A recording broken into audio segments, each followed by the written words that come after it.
പത്മ പുരസ്കാരങ്ങൾക്ക് കേരളത്തിൽ നിന്നുള്ള അർഹരെ തഴയുന്നുവെന്ന് ആരോപിച്ച് പ്രതിപക്ഷ നേതാവ് വി.ഡി. സതീശൻ. ഏറ്റവും അർഹതപ്പെട്ട കരങ്ങളിൽ എത്തുമ്പോഴാണ് പുരസ്കാരത്തിന് വജ്രശോഭ കൈവരുന്നത് എന്നാണ് അദ്ദേഹം കുറിച്ചത്.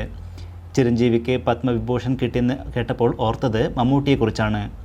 1998 പത്മശ്രീ കിട്ടിയതിനു ശേഷം അദ്ദേഹത്തെ പരിഗണിച്ചിട്ടില്ലെന്നും സതീശൻ കുറിച്ചു. ശ്രീകുമാരൻ തമ്പിയെ പത്മപുരസ്കാരങ്ങളിൽ നിന്ന് ഒഴിവാക്കുന്നത് എന്തിനാണെന്നും സതീശൻ ചോദിക്കുന്നു. വി.ഡി. സതീശൻ്റെ കുറിപ്പ് ഇങ്ങനെ: ഏറ്റവും അർഹതപ്പെട്ട കരങ്ങളിൽ എത്തുമ്പോഴാണ് പുരസ്കാരത്തിന് വജ്രശോഭ കൈവരുന്നത്. T. Padmanabhan, Sanu Mash, C. Radhakrishnan, Sara Joseph, Sajitha Shankar, Sujatha Mohan, M N. Karassery, Nedumudi Venu, doctor M V. Pillai, Deepan Sivaraman, doctor V S. Vijayan തുടങ്ങി എത്രയെത്രയോ പ്രതിഭാശാലികളിൽ നിന്ന് ഇപ്പോഴും അകന്നു നിൽക്കുകയാണ് പത്മ പുരസ്കാരങ്ങൾ. പ്രവർത്തന മേഖലകളിൽ അസാമാന്യ മികവും സ്വാതന്ത്ര്യബോധവും നല്ല ചിന്തകളും ജനാധിപത്യ മൂല്യങ്ങളും ഉയർത്തിപ്പിടിച്ചവരുടെ പട്ടിക ഇനിയും നീളും.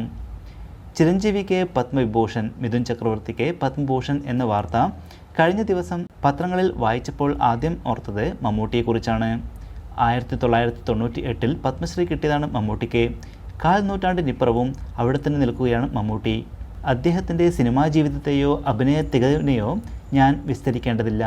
ഒരു ഇന്ത്യൻ ചലച്ചിത്ര താരത്തെ പത്മഭൂഷൺ, പത്മവിഭൂഷൺ ബഹുമതിക്ക് പരിഗണിക്കുന്നു എങ്കിൽ ആദ്യത്തെ പേരുകാരൻ ആകാൻ മമ്മൂട്ടിയാണ് എന്നതിൽ തർക്കമില്ല.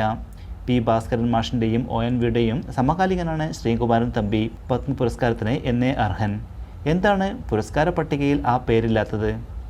രാജ്യം നൽകുന്ന ആദരവാണ് പത്മ പുരസ്കാരങ്ങൾ. ഇന്ത്യ എന്ന മനോഹരവും ഗംഭീരവുമായ സങ്കല്പത്തെ കൂടുതൽ ഉജ്ജ്വലമാക്കുന്നതാവണം രാജ്യം നൽകുന്ന ആദരം. എല്ലാ പുരസ്കാര ജേതാക്കൾക്കും അഭിനന്ദനങ്ങൾ.